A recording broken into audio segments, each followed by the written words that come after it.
Hello everyone. So today we are starting our next topic that is about the acids. तो आइए जानते हैं acids क्या होते हैं, केमिस्ट्री में हम इन्हें किस तरीके से डिफाइन करेंगे। तो हियर आपके सामने टू एग्जांपल्स मेंशन है। First one is lemon and second one is tamarind, इमली। दोनों में ही एसिड्स प्रेजेंट होते हैं। तो जो आपका लेमन है इसमें प्रेजेंट होता है सिट्रिक एसिड एंड टेरामाइड में प्रेजेंट होता है टार्ट्रिक एसिड।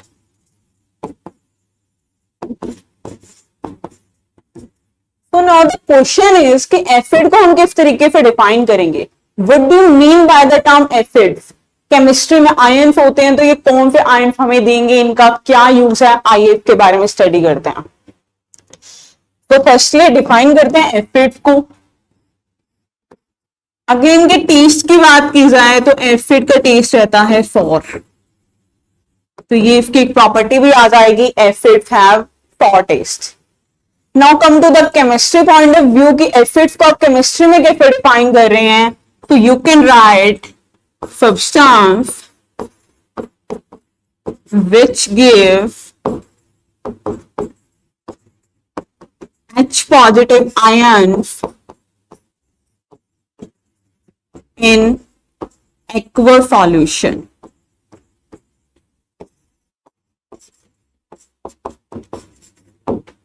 तो देखिए एसिड्स को किस तरीके से डिफाइन किया जा सकता है। ये ऐसे सब्सटेंस है जिन्हें मैं एक्वा सॉल्यूशन में अगर डालूंगी, मीन की अपनी प्रॉपर्टी ऐसे शो नहीं करेंगी, ये अपनी प्रॉपर्टी शो करेंगे वाटर के अंदर, यानी दे रिक्वायर अ सॉल्वेंट। तो जब हम इन्हें वाटर में डालेंगे, एक्वा सॉल्यूशन में डालेंगे, तो they will give H positive ion. क्या कैरेक्टरिस्टिक्स होगी, ये हमें प्रोवाइड करेंगे H पॉजिटिव आयन। आइए देखते हैं हम डिफरेंट डिफरेंट टाइप के एसिड और फिर एग्जाम्पल पे हम इसे अंडरस्टैंड करते हैं।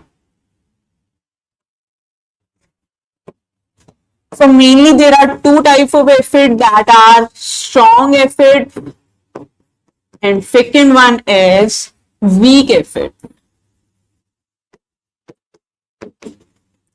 तो अभी हमने पढ़ा एसिड क्या दे रहे हैं, H पॉजिटिव आयन दे रहे हैं एक्वा सॉल्यूशन में। बट द क्वेश्चन इज कितने एक्सटेंट तक देंगे।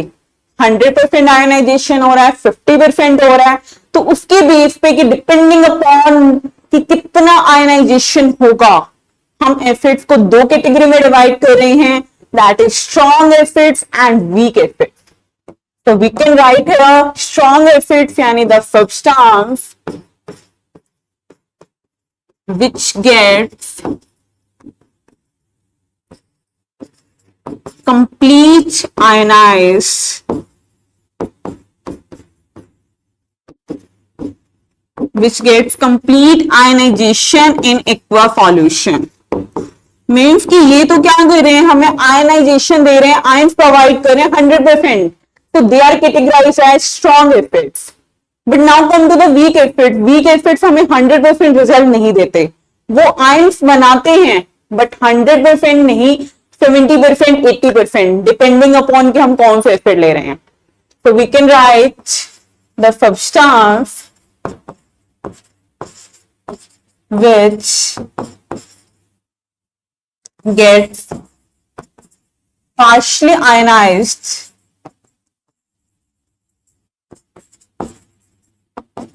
in aqua solution। So आइए अब इनके एग्जाम्पल्स की बात करते हैं कि स्ट्रॉन्ग एसिड्स हम कौन से एग्जाम्पल लेंगे, वीक में कौन से लेंगे। So स्ट्रॉन्ग एसिड में सबसे बेसिक एग्जाम्पल आता है hydrochloric acid, represented by HCl। ऐसे नो ह्यूमन बॉडीज में, स्टमक में भी कौन सा एसिड प्रेजेंट होता है, हाइड्रोक्लोरिक एसिड। तो हाइड्रोक्लोरिक एसिड किसके एग्जांपल है, स्ट्रॉन्ग एसिड्स का। मीन्स ये हमें क्या करेगा, जब मैं इसे वाटर में डालूंगी, एक्वा सॉल्यूशन में डालूंगी, तो ये मुझे H पॉजिटिव देगा। The next example is sulphuric acid, represented by H2SO4।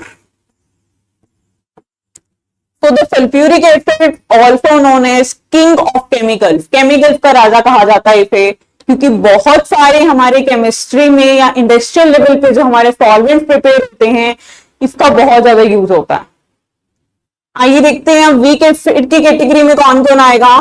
First is acetic acid. Acetic acid आपका क्या होता है, CH3COOH। And acetic acids are mainly used in vinegars. Vinegars आप नूडल्स वगैरह में भी डालते हैं तो वहां भी इसका काम रहता है। तो वहां नूडल्स में क्या करता है, हमें सोर टेस्ट प्रोवाइड करता है। Next example you can take about the oxalic acid. तो यहां पे हमने क्या किया, एसिड को कैटेगराइज कर दिया गया है कि पहले हमने उनको डिफाइन किया, फिर हम कैटेगराइज कर रहे हैं कि which one is strong and which one is weak. Now the next point is about the dilution of acid.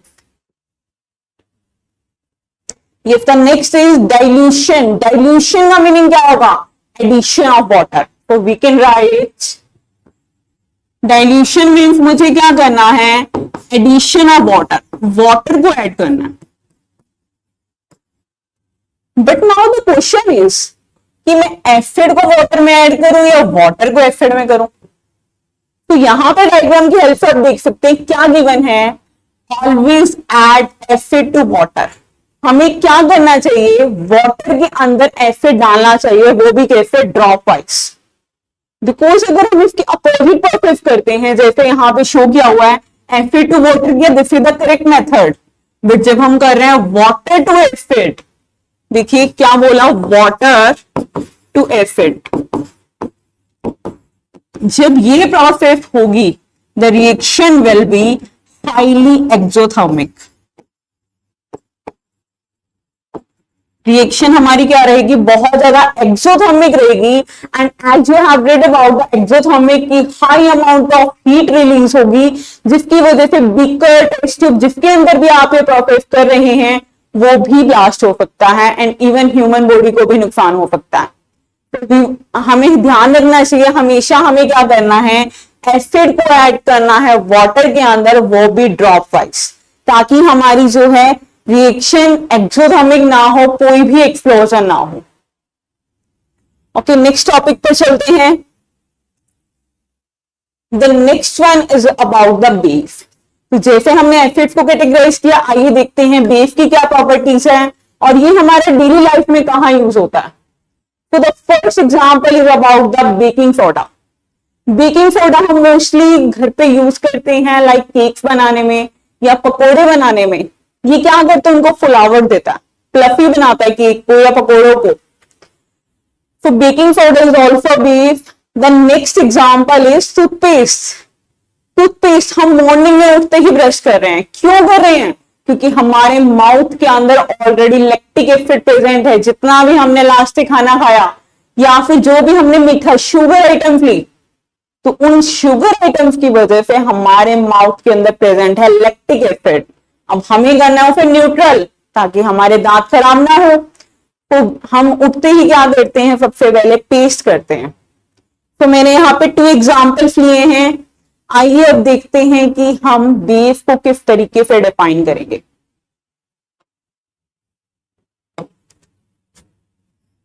तो पहले बात करते हैं इसके टेस्ट की। Base are bitter in taste. इनका टेस्ट बहुत ही कड़वा रहता है। अब कड़वे से हमें याद आता है अबाउट द बिटर गॉड। क्या एग्जाम्पल ले रहे हैं, बिटर गॉड मीन्स करेला। जब भी करेले का जूस पिया जाता है मुंह से निकलता है कि कितना कड़वा था। तो कड़वा यानी जहां सेंस आएगी कि टेस्ट वाइज वो चीज कड़वी है, यानी दैट इज बेस। तो ये तो हो गया अबाउट की प्रॉपर्टी उसकी क्या है, that is bitter in taste. Now come in the terms of chemistry. Chemistry के टर्म्स में बेस को किस तरीके से डिफाइन किया जा सकता है, substance which give OH negative ion in aqueous solution.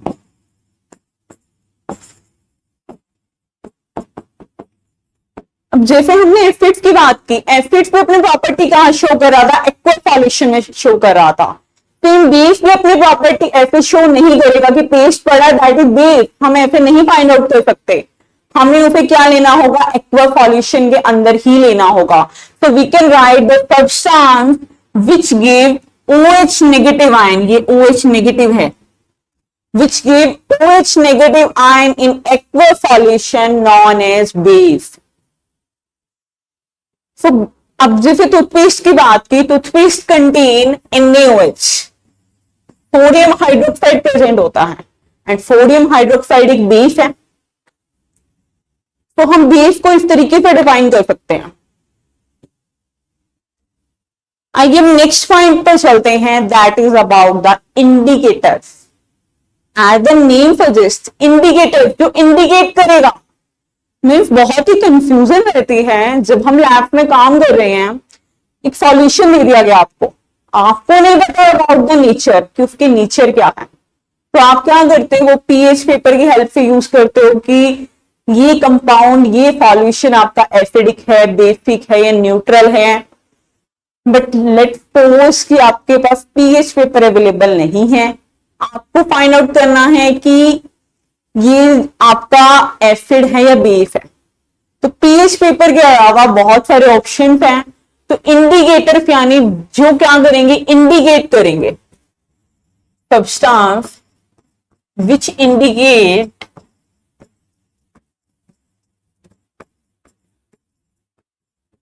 About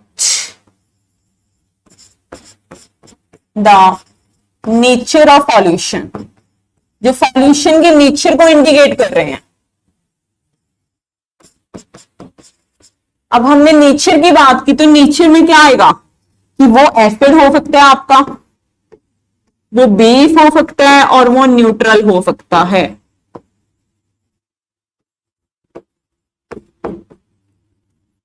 तो आइए चलते हैं हम इंडिकेटर्स के बारे में कि कौन कौन से इंडिकेटर्स हमारे पास प्रेजेंट रहते हैं। तो मेनली हम इनको दो कैटेगरीज में डिवाइड करेंगे कि कुछ होते हैं हमारे पास नेचुरल इंडिकेटर्स और कुछ होते हैं सिंथेटिक, यानी लेबोरेटरीज में जो प्रिपेयर्ड हैं।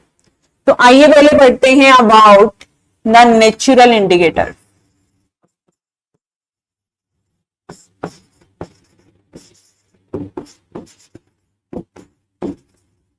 तो नेचुरल इंडिकेटर्स में फर्स्ट नंबर पर मेंशन है about the litmus, the very important concept. तो लिटमस एक नेचुरल है मीन्स ये एक लिचन नाम के प्लांट से ऑब्टेन हुआ है। तो कॉम्पिटिटिव एग्जाम्स में 1 मार्क्स का वेरी इंपॉर्टेंट क्वेश्चन बनता है कि जो आपका लिटमस इंडिकेटर है कौन से प्लांट से ऑब्टेन होगा। तो the answer is lichen. Actually बात की जाए तो ये पर्पल कलर का होता है, नेचुरली ऑकरिंग। और हम क्या करते हैं, नेचुरल में भी कुछ ना कुछ चेंजेस आते हैं।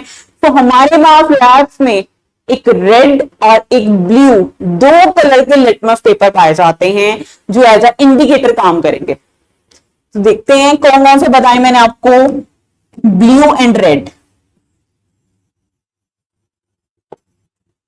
सो देखिए क्या ट्रिक बनती है, आप कैसे याद रखेंगे कि लिटमस पेपर आपने ब्लू लिया है तो एसिड में आपको क्या कलर देगा और बेस में आपको क्या कलर देगा। तो देखिए आपको याद क्या रखना है, बार। अब आप कहेंगे ये बार क्या है, बार का मीनिंग है ब्लू लिटमस पेपर को अगर मैं एसिड के अंदर डाल रही हूं तो वो मुझे क्या दे रहा है, रेड कलर प्रोवाइड कर रहा है। देखिए दोबारा से, ब्लू लिटमस पेपर, ब्लू को मैंने किस में डाला, एसिड में डाला, और वो मुझे क्या प्रोवाइड कर रहा है, रेड कलर प्रोवाइड कर रहा है। Then next one is RBB. RBB का मीनिंग क्या होगा कि रेड लिटमस पेपर को मैं डाल रही हूं बेस के अंदर और वो मुझे क्या कर रहा है, ब्लू कलर प्रोवाइड कर रहा है। तो वी कैन राइट, ब्लू को डाला एसिड के अंदर तो मुझे क्या मिल रहा है, रेड कलर, और रेड को डाला बेस के अंदर तो मुझे क्या मिल रहा है, ब्लू कलर। अब आप कहेंगे कि इसके पॉजिटिव केस में क्या होगा, मीन्स ब्लू को एसिड के अंदर डाला रेड मिल गया, ये बात बिल्कुल ठीक है। कि रेड को एसिड के अंदर डाल सकते हैं? ओके, आपके क्वेश्चन का आंसर देखिए कि अगर मैंने रेड को एसिड के अंदर डाला तो वहां पे आपको कोई चेंज नहीं मिलता। तो हम ट्रिक की हेल्प से यहां पर लिख सकते हैं अबाउट द BAR कि ब्लू को ही एसिड के अंदर डाल दिया तो रेड मिल रहा है, लेकिन अपोजिट प्रोसेस एक्चुअल में नहीं होती। तो there will be no change. Red को एसिड के अंदर डाला तो आपका रेड एज इट इज रहता। इसी तरीके से रेड को बेस के अंदर डाला तो हमें ब्लू मिल रहा है, लेकिन ब्लू को बेस के अंदर डाला तो वहां पे भी आपका कोई चेंज नहीं आएगा। There will be no change. तो हमें जस्ट ये दो ट्रिक्स याद रखनी है कि कहां पर चेंज आ रहा है, क्या ऑब्जर्वेबल है, उसके बाद हमें क्वेश्चंस पे वो चीज अप्लाई कर देनी है। तो litmus is basically a natural indicator जिसकी प्रॉपर्टीज आप लोग देख चुके हैं। आइए चलते हैं अब about the synthetic indicator. The next one is about synthetic.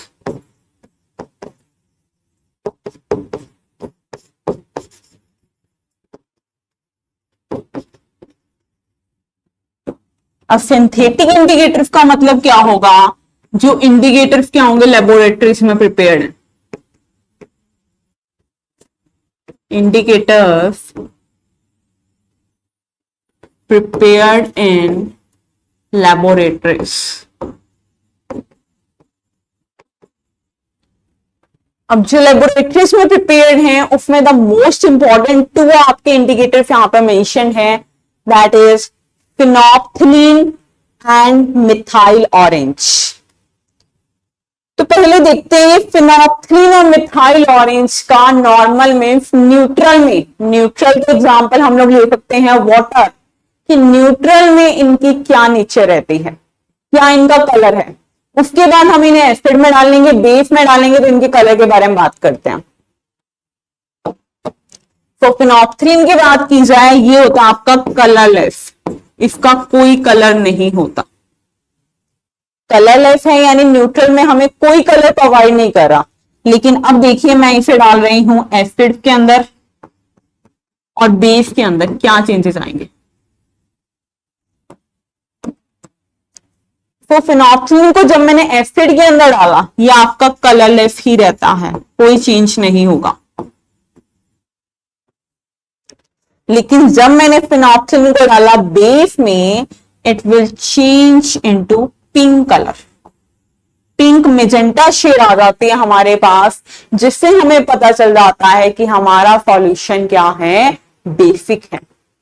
तो ये फिनोप्थलीन लेबोरेटरीज में बहुत ज्यादा यूज किया जाता है। ये हमें ऐसे नहीं डालना कि 10 ml 20 ml आप लोग डाल रहे हैं, नहीं। आपने बीकर लेना है, बीकर में लेना है सॉल्यूशन, सॉल्यूशन में जस्ट 4 और 5 drops with the help of dropper आपने ट्राई करना है। अगर कोई चेंज आ रहा है वो इमीडिएटली, अगर आपका पिंक कलर में चेंज हो रहा है मीन्स वो आपका बेस है, और अगर जो है उसके अंदर कोई चेंज नहीं है, कलरलेस ही है, दैट मीन्स आपका सॉल्यूशन क्या है, एसिडिक है। आइए चलते हैं नेक्स्ट इंडिकेटर पर, that is methyl orange. Methyl orange name से पता चल रहा है इसका क्या शेड होगा, ऑरेंज ही होगा। बट क्वेश्चन तो ये हुआ, चलो ये तो है आपका नेचुरल की क्या कलर है, ऑरेंज है, कि एसिड में डालने पर कौन सा कलर दे रहा है और बेस में डालने पर कौन सा कलर दे रहा है। तो ये आपको प्रोवाइड करता है रेड कलर इन एसिड और yellow colour in base.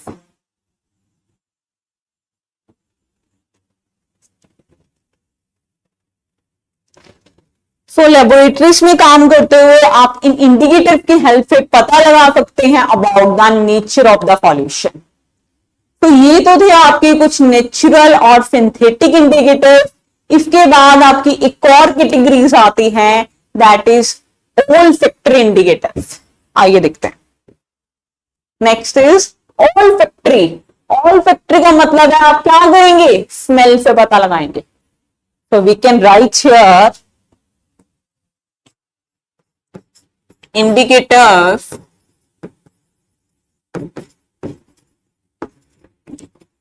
which indicates by smell. जो हमें स्मेल से बता रहे हैं, मीन्स कि अगर ऐसी अच्छी स्मेल आएगी, खुशबू आएगी तो वो एसिड है, या गंदी स्मेल आएगी तो बेस है, मतलब कुछ इस तरीके के इंडिकेटर्स होने वाले। तो ऑल्फैक्टरी इंडिकेटर्स बहुत बार सीबीएसई में 2 मार्क्स का पूछा जा चुका है। What do mean by olfactory indicators? So we can say the indicators which indicate about the nature of the solution by smell.